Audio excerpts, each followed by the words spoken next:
Selamat pagi, selamat bertemu kembali dengan Rama Channel. Dan kembali kita melanjutkan tentang Kerajaan Medang, Kerajaan Mataram kuno.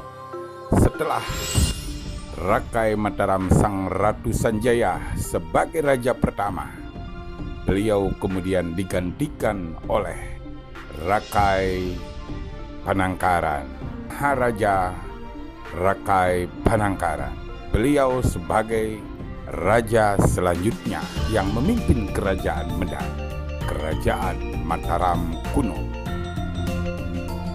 Rakai Panangkaran adalah raja kedua dan Kerajaan Mataram kuno yang mulai memerintah di tahun 746 Masehi dan berakhir di tahun 784 Masehi saat beliau digantikan oleh raja ketiga, yaitu Rakai Panaraban.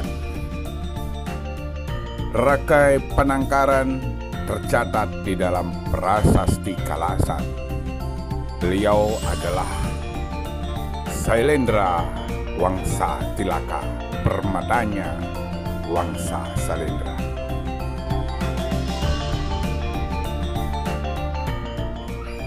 Rakai Mataram Sang Ratu Sanjaya, raja pertama Kerajaan Medang, kemudian digantikan oleh Maharaja Rakai Panangkaran sebagai raja kedua. Rakai Panangkaran kemudian mendirikan sebuah candi Buddha yang dikenal sekarang sebagai Candi Kalasan pada tahun 778 Masehi atas permohonan dari guru Sailendranya. Siapa sebenarnya Rakai Panangkaran? Ada 3 asumsi yang berkembang tentang Rakai Panangkaran. Rakai Panangkaran adalah putra Sanjaya yang beragama Hindu, namun kemudian kalah melawan Wangsa Sailendra sehingga beliau diperintah untuk membuat Candi Buddha.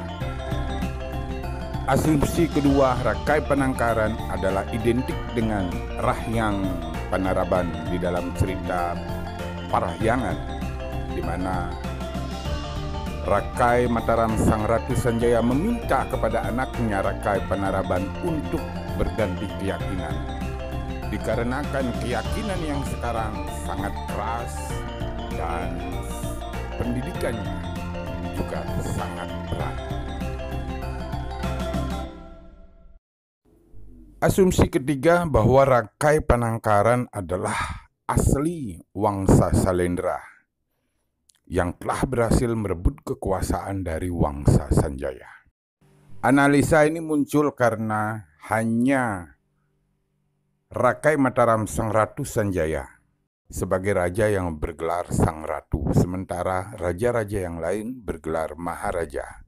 Sementara Rakai Panangkaran di dalam prasasti Kalasan disebutkan sebagai Sailendra Wangsa Tilaka atau permatanya Wangsa Sailendra.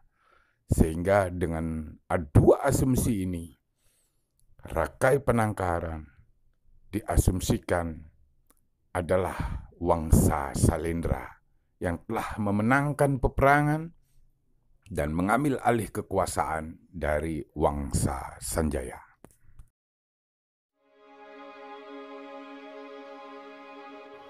Siapakah sebenarnya Rakai Panangkaran itu?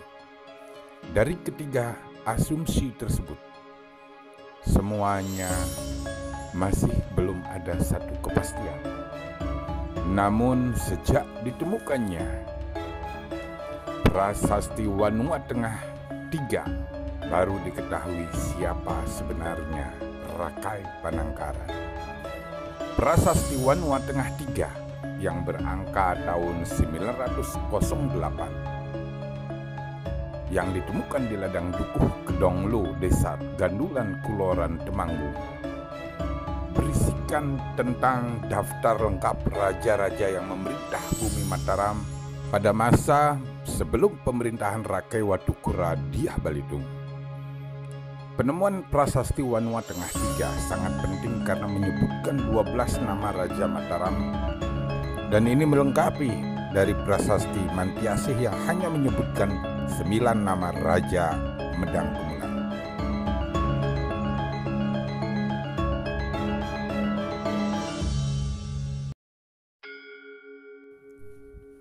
Di dalam Prasasti Wanua Tengah Tiga disebutkan bahwa Rakai Penangkaran adalah anak dari Rahyang Ta Ihara. Rahyang Ta Ihara adalah adik dari Rahyang Ta Imedang. Yang dimaksud dengan Rahyang Ta Imedang adalah Rakai Mataram Sang Ratu Sanjaya.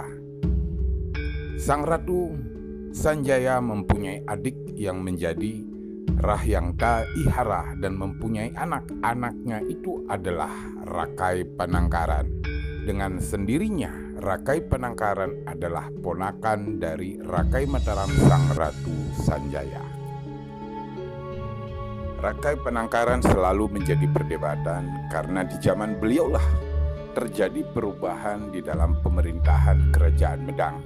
Jika sebelumnya Kerajaan Medang identik dengan ajaran Siwa, maka sejak beliau memerintah, Kerajaan Medang menjadi Kerajaan Buddha Mahayana.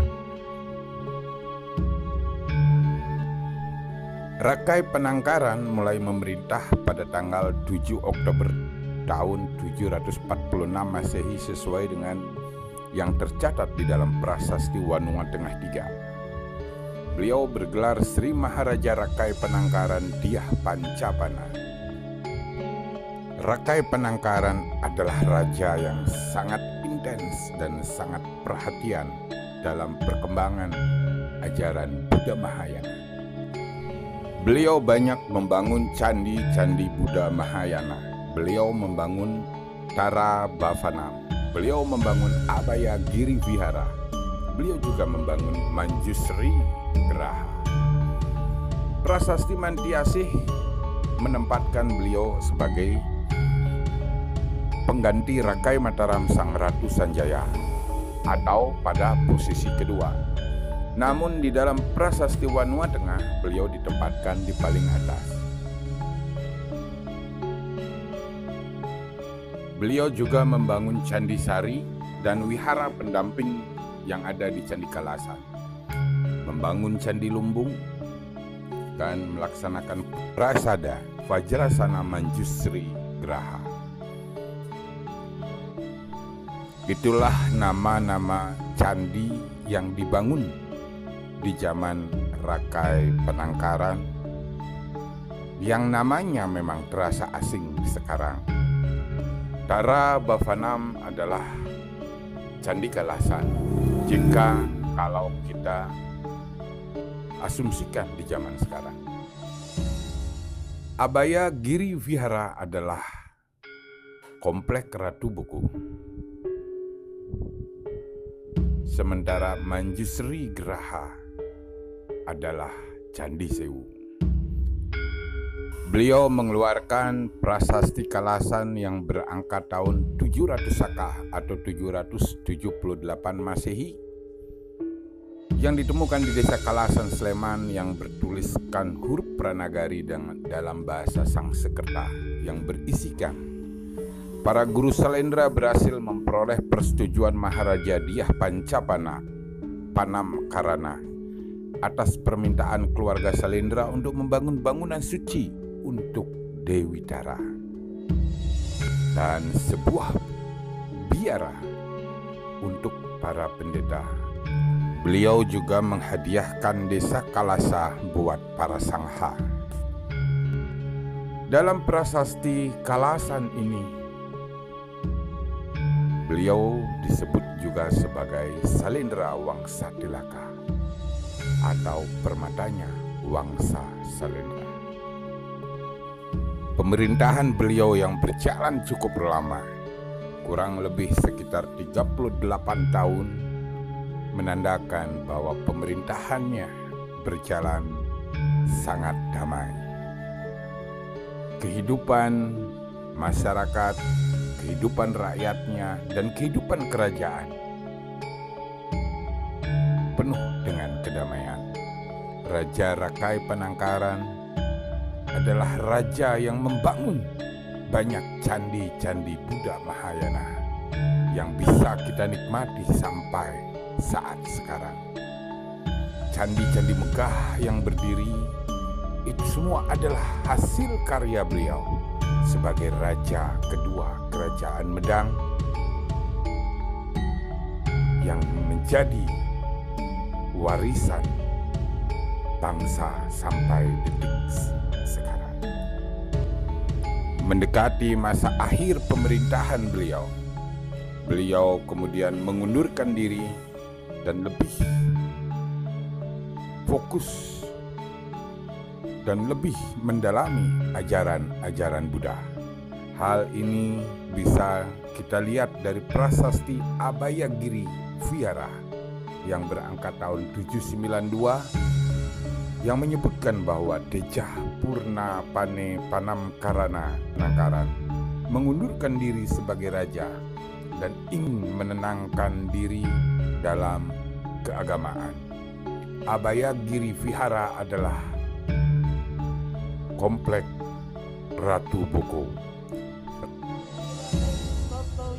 Raja Rakai Panangkaran wafat sebelum komplek Ratu Boko atau Abhayagiri Vihara dan Manjusri Geraha atau Candi Sewu yang beliau buat itu selesai, sehingga beliau tidak sempat menyaksikan hasil karya beliau.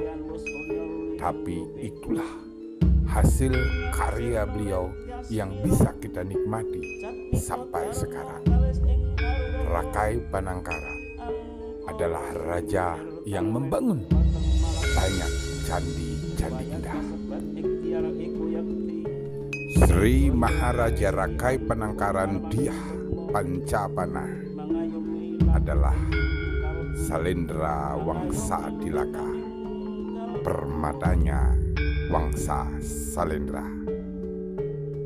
Wassalam.